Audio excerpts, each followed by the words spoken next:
After 25th of December, many of us thought President Trump's Christmas gift, which is the major US airstrike on ISIS in Nigeria, would be a turning point. We were hoping that maybe, just maybe, the killings would slow down or stop. But it didn't slow down. It got worse, a lot worse. As January comes to close, I want to show you, just in case you haven't been paying attention, what has actually happened since the airstrike. Here is the reality of the last 30 days in the northern Nigeria. On December 26, 2025, the Bokos and Bakin-Ladi area in Plateau State, armed militias raided the community. 16 people were killed. On the same day, 26th of December, at the rural Niger State, bandits attacked the village and 12 people were kidnapped. On the same day, again, December 26th, at the Timbo village in Adamawa State, ISWAP terrorists bombed homes, 4 Christians were killed and 5 were captured. On December 27th, in Anka, Zamfara State, Islamic bandits raided there. 5 were dead, 20 were abducted. On December 28th, at Giwa in Kaduna State, 3 were killed and 15 were taken. On December 29th, at Gwoza in Borno State, a terrorist ambush and 4 people were dead. On December 29th again, at Mondang village in Adamawa State, ISWAP bombed a church and 100 houses. 11 Christians were murdered. By the time this calendar turned to 2026, 58 more people were dead in Niger State alone. January 1st, 2026, at a market village in Niger State, bandits attacked on the New Year's Day. 30 were killed and 15 were kidnapped. Early January, Plateau State, attacked by Fulani herdsmen. 12 Christians were dead. On January 4th, in Niger State, another village was attacked. 30 were killed, 40 were abducted.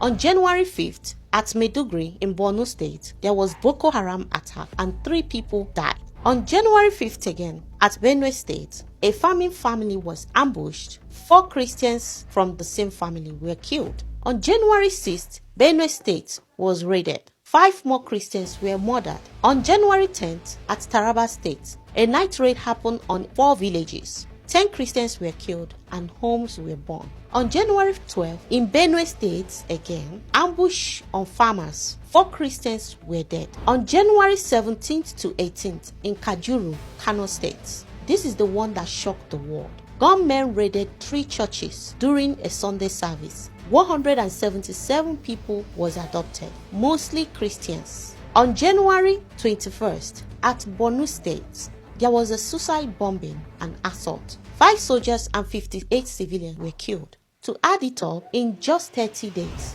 Nigeria has lost over 340 lives, and at least 397 people have been adopted. This is not banditry or clashes. This is a targeted campaign against Christian communities in the north and the middle belt of Nigeria. Despite the US airstrike and the government's promises, the killers are moving faster than the help. I'm calling on President Trump. I'm calling on international community. If the current structure of Nigeria cannot keep its citizens alive, then the structure must be broken. What we need now is a total restructuring of this country, or divide this country, because a country that allows its people to be slaughtered in their churches and on their farms is a country in name only. If you come across this video on your screen, please do me a favor. Please tag the people that have power to act. Silence is a death sentence. Thank you for watching.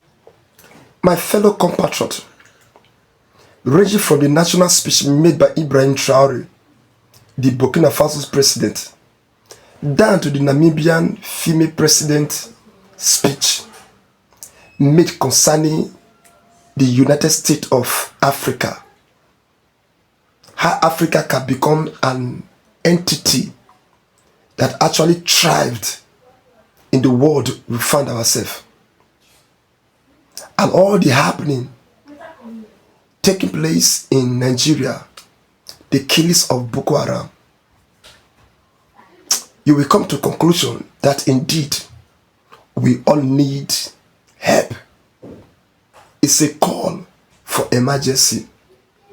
If everybody sit down at home and look at what is happening around Africa, especially in Nigeria, the killings here, the killings there, Even in the month of February, there's an additional killing, even in the same just, that we cannot number. Killings here, killings there. If life continues like this, life will be unbearable. We need to take the bull by the horn. We need to talk to those people in authority. They need to act fast. If they don't act fast, our children will question us in the generation to come.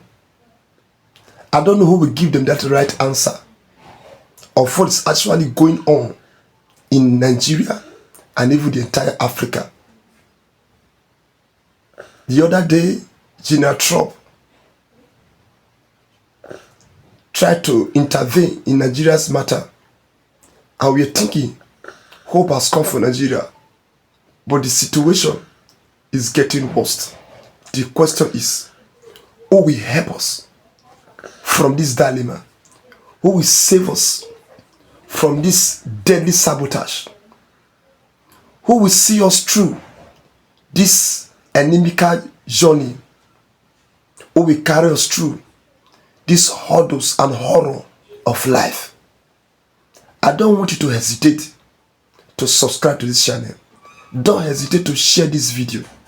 Do your best to make a comment. Let it go viral. Perhaps by this, solution can come from somewhere to Nigeria. Fellow compatriots, don't sleep. Be awakened to your responsibility. Do have a great day.